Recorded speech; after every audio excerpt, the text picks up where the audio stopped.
প্রবাসী জামাইকে বললাম, এই ঈদে আপনি আমাকে কি দিবেন? রোজা তো প্রায় শেষের দিকে, এখনো তো কিছুই দিলেন না আপনি আমাকে। প্রবাসী বেড়াও আমাকে বলল যে তুমি কি চাও আমার কাছে।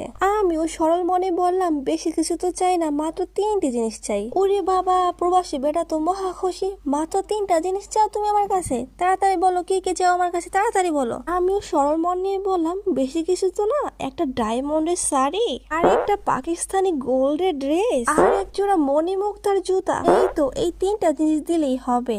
আর যদি শখ করে আপনি কিছু দিতে চান, তাহলে একটা ব্লু ডায়মন্ডের ব্যাগও দিতে পারেন। ওয়াও!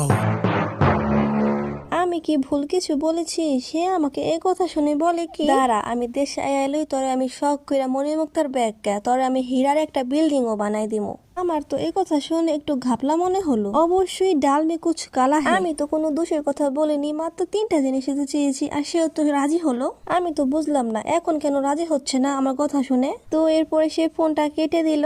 তো আজকের মতো এই পর্যন্তই। তোমরাও ভালো থেকো, সুস্থ থেকো। আল্লাহ হাফেজ।